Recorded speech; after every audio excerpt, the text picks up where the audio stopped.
নমস্কার বন্ধুরা, অনন্ত বার্তার আজকের এই বিশেষ পর্বে আপনাদের সকলকে জানাই আন্তরিক স্বাগত। আজ আমরা আলোচনা করব মেষ রাশির জাতক এবং জাতিকাদের জন্য 20 জুলাই থেকে 31 জুলাই পর্যন্ত আপনাদের সময়কালটি কেমন যেতে পারে। এই 12 দিনের চন্দ্র আপনার রাশির ষষ্ঠ ভাব অর্থাৎ কন্যা রাশি থেকে শুরু করে আপনার রাশির একাদশ ভাব অর্থাৎ কুম্ভ রাশি পর্যন্ত ভ্রমণ করবে। চন্দ্রের এই দ্রুত রাশি পরিবর্তনের ফলে আপনার জীবনের বিভিন্ন ক্ষেত্রে বৈচিত্র্যময় প্রভাব ফেলার একটি জোরালো সম্ভাবনা দেখা যাচ্ছে।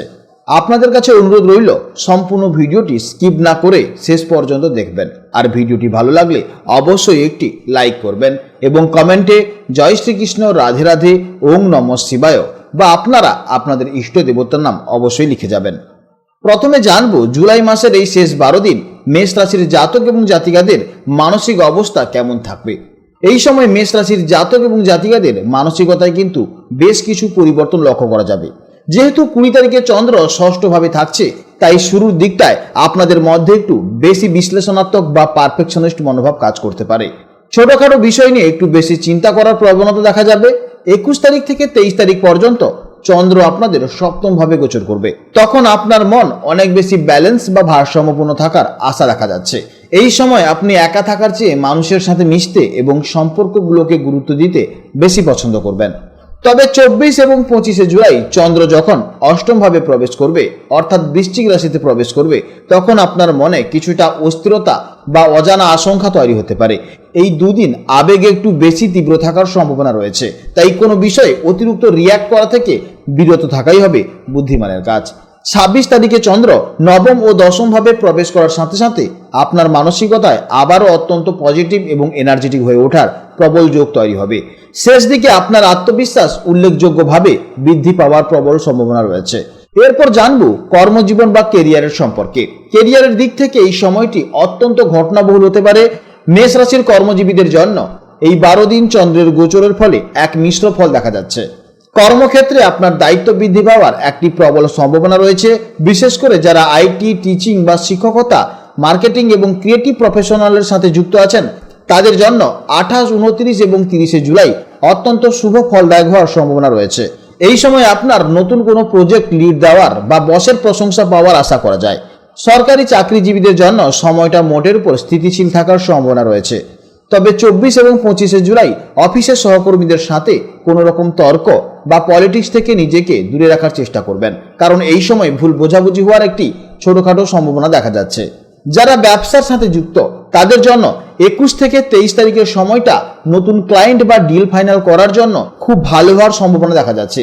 বিশেষ করে যারা কাপড়ের ব্যবসা, বুটিক, কসমেটিক বা খাবারের ব্যবসার সাথে জড়িত তাদের বিক্রয় বা লাভ বৃদ্ধি পাওয়ার প্রবল জোরালো সম্ভাবনা দেখা যাচ্ছে। তবে যারা লোহা, কনস্ট্রাকশন, মেটেরিয়ালস বা যন্ত্রপাতি ব্যবসা করছেন তাদের ক্ষেত্রেও কাজের গতি সামান্য ধীর হতে পারে। কোনো জায়গাতে এই সময় আপনারা টাকা ইনভেস্টমেন্ট করতে যাবেন না, তাহলে কিন্তু অবশ্যই সমস্যায় পড়বেন, সেদিকে আপনাকে খেয়াল রাখতে হবে। যদি কোথাও ইনভেস্ট করেন তাহলে অবশ্যই ভালো পরামর্শদাতার কাছ থেকে পরামর্শ নিয়ে তবে ইনভেস্ট করতে যাবেন। যারা দীর্ঘদিন ধরে নতুন চাকরির সন্ধানে আছেন বা ইন্টারভিউ দিচ্ছেন তাদের জন্য 26 তারিখের পর থেকে বেশ কিছু ভালো সুযোগ আসার সম্ভাবনা দেখা যাচ্ছে। এই সময় আপনাদের কমিউনিকেশন স্কিল বা যোগাযোগ করার ক্ষমতা খুব ভালো থাকবে। এরপর জানবো এই সময় আর্থিক অবস্থা কেমন যাবে। আর্থিক দিক থেকে মেষ রাশির জাতক এবং জাতিকাদের এই সময়টা আয় এবং ব্যয়ের মধ্যে একটি ভারসাম্য বজায় রাখার চ্যালেঞ্জ হতে পারে।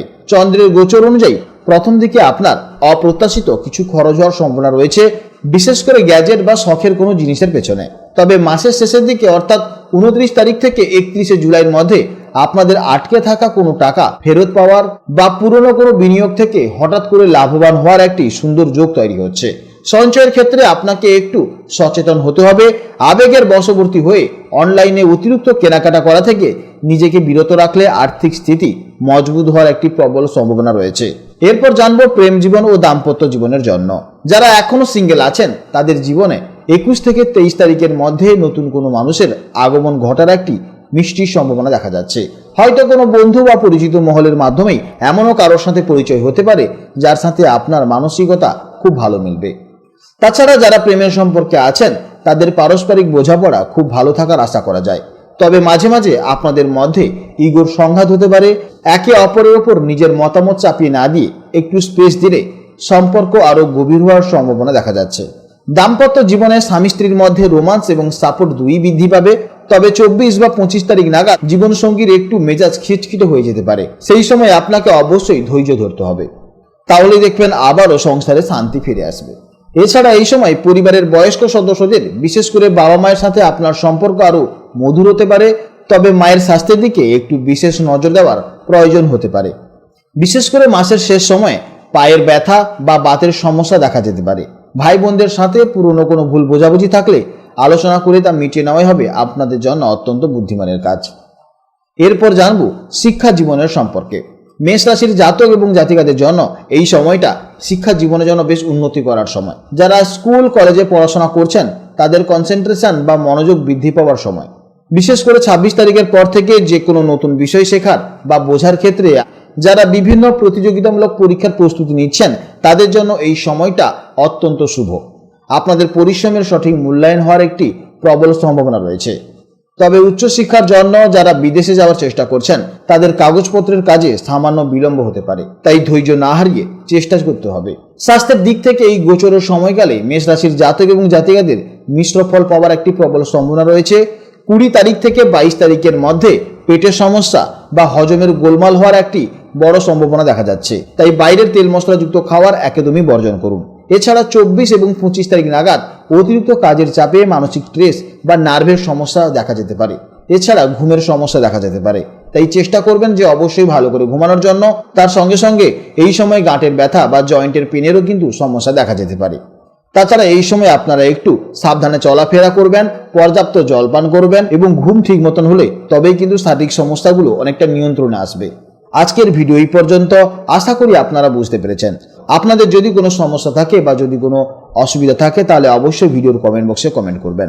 এছাড়া আপনাদের যদি কোনো প্রয়োজন হয় তাহলে স্ক্রিনে দেওয়া নাম্বারে অবশ্যই হোয়াটসঅ্যাপ করুন। আপনারা ভালো থাকুন, সাবধানে থাকুন এবং সুস্থ থাকুন। নমস্কার, জয় রাধে রাধে।